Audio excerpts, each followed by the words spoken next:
तिथि होती है, नवरात्रे की जो पंचमी तिथि है, उस पंचमी तिथि के दिन अशोक सुंदरी का जो स्थान होता है उसको समझिएगा थोड़ा सा।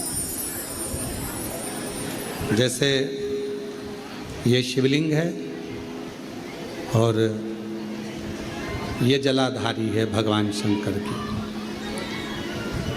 ये शिवलिंग, ये जलाधारी, और जलाधारी में जो जल बहता है उसमें बीच में जो मोटी सी लाइन रहती है वो अशोक सुंदरी होती है।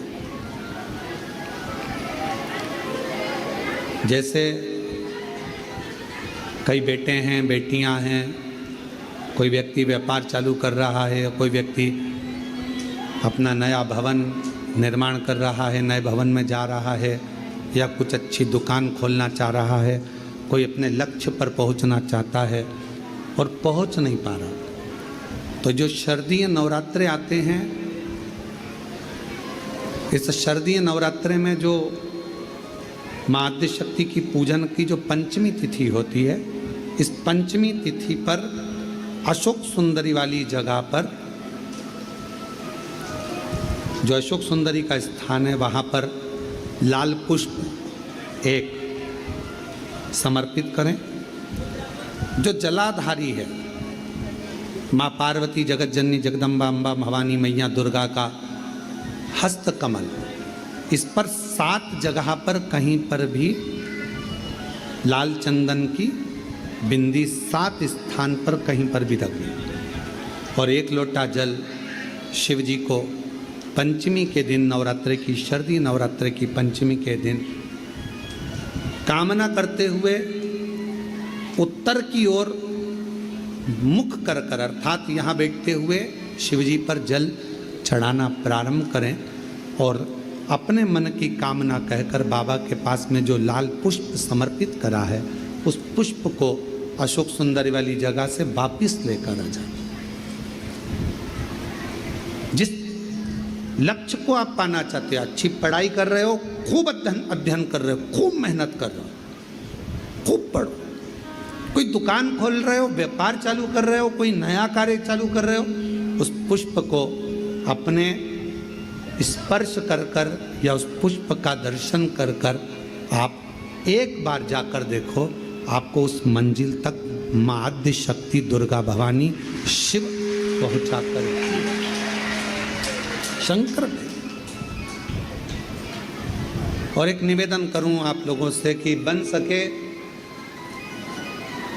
दुर्गा सप्तशती का पाठ अगर करते हो या दुर्गा सप्तशती को आप पढ़ते हो, तो हिंदी का उसमें नीचे लेख आते रहते हैं, बहुत सारे वर्णन आते हैं, उसका भी पढ़ेंगे तो उसमें बहुत सारी बातें आपको बहुत अच्छी अच्छी, देवी भागवत में, दुर्गा सप्तशती में, इनमें बहुत सुंदर सुंदर कल्याण का, यदि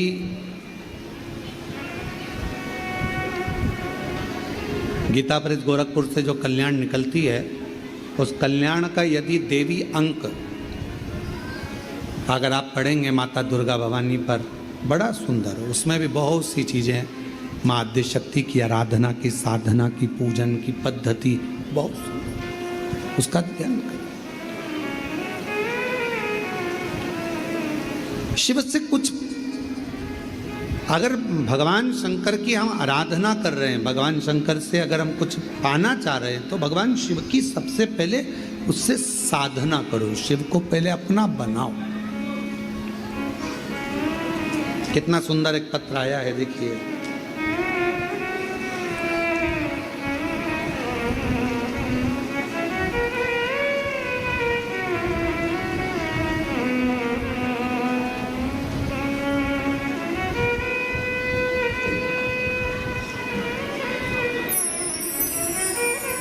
मैं पूनम,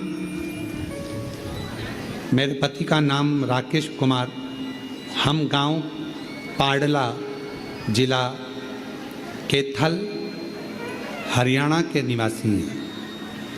कहीं बैठे हों तो पानी बंद होने के बाद पीछे से आकर बेलपत्र ले सकते हैं। मैं पूनम मेरे पति का नाम राकेश कुमार,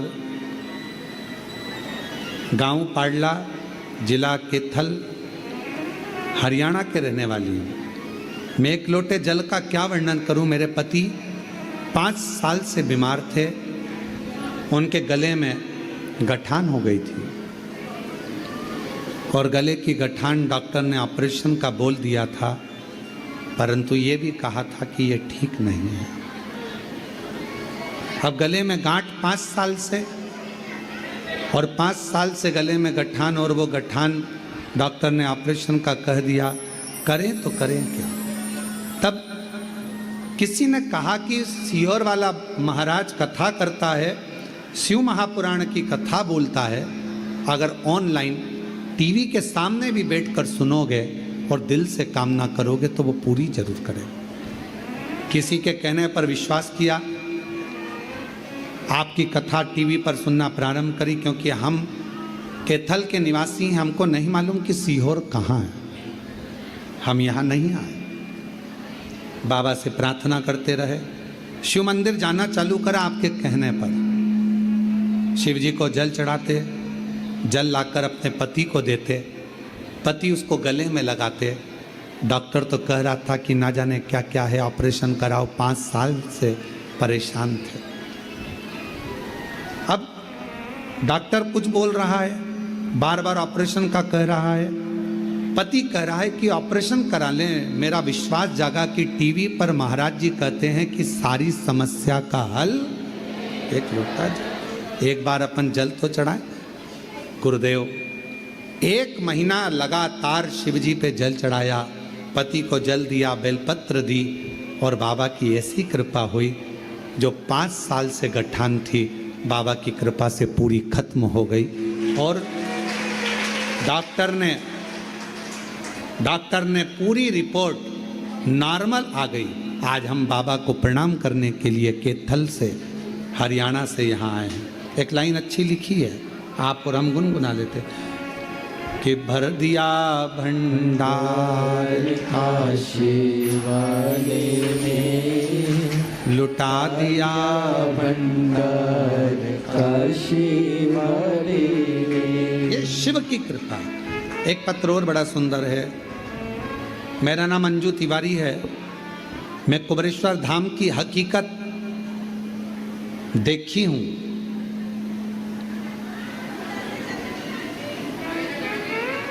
मेरा नाम, कथा सुन रहे हो, पितरों का फोटो रखकर, एक चावल का दाना लेकर भगवान शंकर की जो पवित्र कथा का रस तत्व श्रवण कर रहे हो, दुनिया की दृष्टि में लोग हंसेंगे। क्या फोटो रखकर कथा सुन रहे हो? क्या चावल का दाना लेकर कथा सुन रहे हो? क्या टीवी चालू कर कर कथा सुन रहे हो? इसका फल क्या मिलेगा? शिव महापुराण की कथा में वर्णन किया गया, तुम रुका जी, शिव जी कहते हैं तुम रुका, जीव मृत्यु लोक में जहां बैठकर भी उसके कानों में अगर शंकर का शिव पुराण का तत्व उसके कानों में कथा प्रवेश करेगी, उसके पितरों का मुक्ति स्वयं देवादिदेव महादेव करेंगे। मोक्ष शिवदेव, शिवदेव। हम उस पर आश्रित होकर कर रहे हैं ना, आश्रित।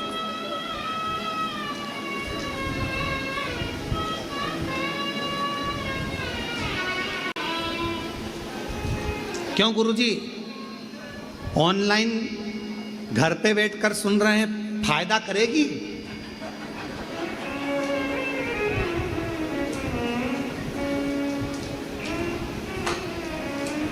ठीक है, हम भगवान को बुलाएंगे तो ऑनलाइन कथा में हम स्तुति गाएंगे तो भगवान सुनेगा। तो ऑफलाइन कर लो, ऊपर जाके भगवान को लिया। जाओगे, जो गया वो आया नहीं। कई लोग कहते हैं ऐसा करोगे तो ऐसा हो जाएगा, ऐसा हो जाएगा। शिव महापुराण की कथा कहती है सारा स्वर्ग और नरक इसी पृथ्वी पर है, मरने से पहले स्वर्ग भी भोगना है और नरक भी भोगना है। जो गया वो आकर नहीं बताएगा कि नरक में हूं कि स्वर्ग में हूं। पूछ लेना तुम्हारे दादा परदादा गए होंगे तो उनसे एक आध बार कॉल करना, क्यों काका जी कहाँ हो,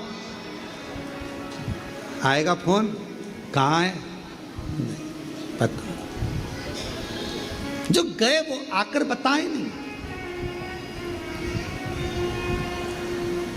पांव अच्छे चल रहे हैं, हाथ अच्छा चल रहा है, नेत्रों से देख रहे हो, कानों से सुन रहे हो, पूरा सोफा सेट ठीक है, 32 की 32 दांत पूरे बढ़िया, स्माइल दे रहे हो, भोजन कर रहे हो, आनंद से कथा सुन रहे हो, घर में 2 रोटी प्रेम की खा रहे हो, बिना टेंशन के जी रहे हो, समझ लेना स्वर्ग की जिंदगी जी रहे हो। स्वर्ग की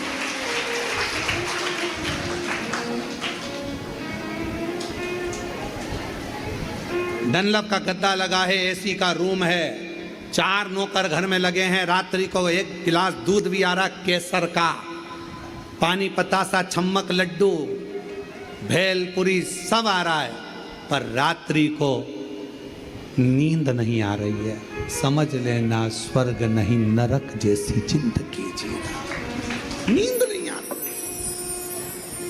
आधी रात होती है उठकर बैठ जाते, नींद नहीं। रोज गोलियां खाना पड़ रही है, रात्रि को सोने से पहले नींद नहीं आ रही। नींद कब आएगी नींद?